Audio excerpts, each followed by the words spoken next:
Have you ever had something that just completely stopped you in your tracks? That's me hearing something in those pretty pink headphones that did just that while playing Stranger of Paradise Final Fantasy Origin. Right about now, my brain is firing on all cylinders, coming up with a theory that the game has either done one of two things. One, it has given all of us fans a little nod, and that's it really, which is heavily appreciated, thank you. Or two, it's set up essentially the Final Fantasy universe, or as I like to call it, the FFU. It's sort of like the MCU, but with less superhero fatigue. In this moment, I decide it must be option 2, so I throw those headphones and I get to YouTube, where I find that I'm not the only one who's come up with this same idea. But there's one problem. They're all leaving out the one thing that really ties this whole theory together, and without it, well, I guess that theory then becomes like a slice of Swiss cheese, just full of holes. There's a theory out there that ultimately says that when the time loop was born in Stranger of Paradise, it began the multiverse of Final Fantasy. And to me, based off of some of the things that everybody missed, everything is canon. Even the extra dungeons in the various versions of Final Fantasies 1, 2, 4, 5, and 6 that I've ignored this whole time, and we'll get there in a bit. A YouTuber called the Night Sky Prince put out a video that I saw first. I love that guy. And in this video, he points out that the director Daisuke Inoue also directed Final Fantasy 13. And in an interview with Inoue, he stated that Final Fantasy 13 wouldn't be the only reference made in Stranger of Paradise, but they just didn't want to throw references into the game. They wanted it to mean something. They wanted it to be something bigger than just a fun reference. Take note too that Tetsuya Nomura also worked on the game, and we all know Nomura's penchant for having a gigantic story that takes place over the course of several games, so there's that.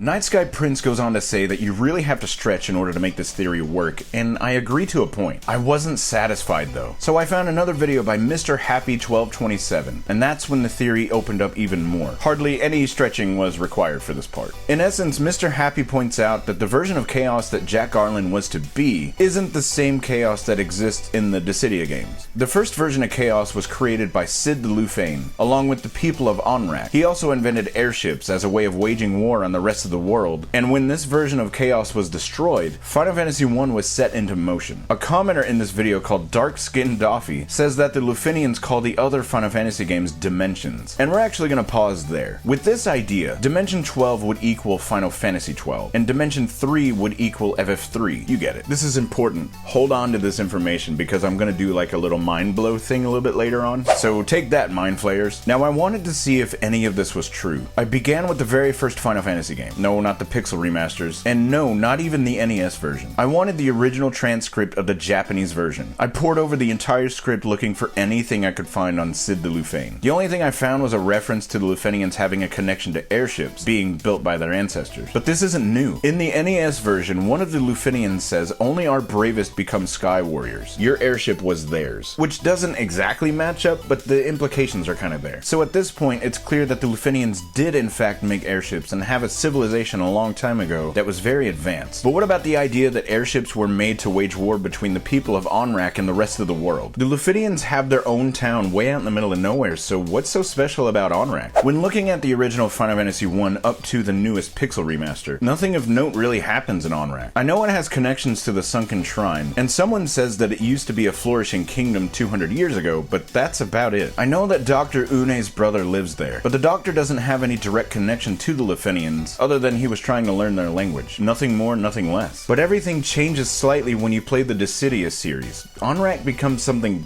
different. The town is heavily featured in the reports. In short, Onrak wanted to create a massive weapon to defend themselves against the rest of the world. They hired Cid the Lufane to assist him in creating the weapon. This ultimately led to creating the first version of Chaos having infused a mannequin, or essentially a mindless imitation. And take note that you can gather mannequin material in Stranger of Paradise also, created from crystal ore found in the interdimensional rift. See Final Fantasy V for more info, with sentient memory traditions from the Lufinians. But once Cid declined to actually assist in using Chaos for the intended purpose, the people of Onrak imprisoned Cid, and the Dissidia series essentially took off from there. This is a super condensed version of the story really. It's deeper and more thought out, but for the gist of this video, that's about it. And this, combined with the endings of Stranger of Paradise DLC Different Future, and the ending of the original Final Fantasy 1, is actually the place where I came up with the theory that the extra dungeons in the other versions of the game must be canon. Gilgamesh, who uses the interdimensional rift as a means of travel, is featured very prominently throughout the DLC of Stranger of of Paradise, and after seeing the Emperor from Final Fantasy II in the game, it got me thinking about all the possible connections to other games. There's two lines that Gilgamesh utters in the game that made this entire theory plausible to me. This first one, "And now, the dimensions are unraveling like a ball of yarn. You don't feel that? Another fierce power at work." Now earlier I mentioned someone who commented that dimensions equal Final Fantasy game. Keep this in mind as we listen to this line from Gilgamesh. "My travels have brought me to countless dimensions, and in one, I met a man called Garland." But in one. Stop right there. I don't think that Gilgamesh is referring to one random dimension. I think he's referring to FF1.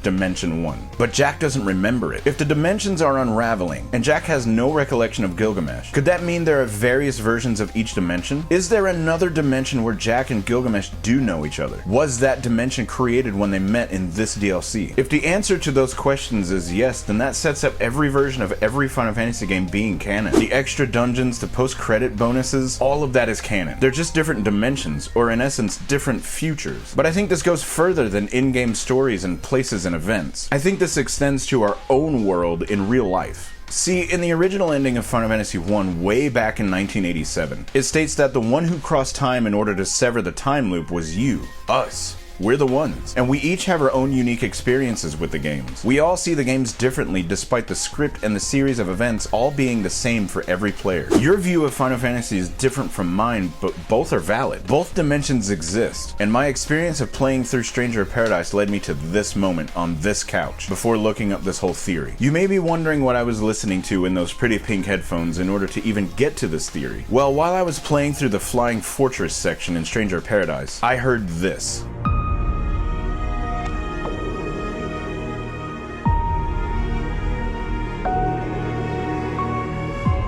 That's when it hit me that this version of the Flying Fortress does indeed look very similar to the Tower of Babel from Final Fantasy IV. And the Western Keep looks eerily similar to Palamisham from Final Fantasy II. And then there's the Crystal Tower in FF3, Delkfoot from Final Fantasy XI. It's all there. No one's talking about the soundtrack though. If you load up Spotify and take a real quick peek at the soundtrack, everything is named. Every reference is made, completely laid out before us like a red carpet. And yes, just like Night Sky Prince and Mr. Happy said in both of their respective videos, this theory is a bit tinfoil hat.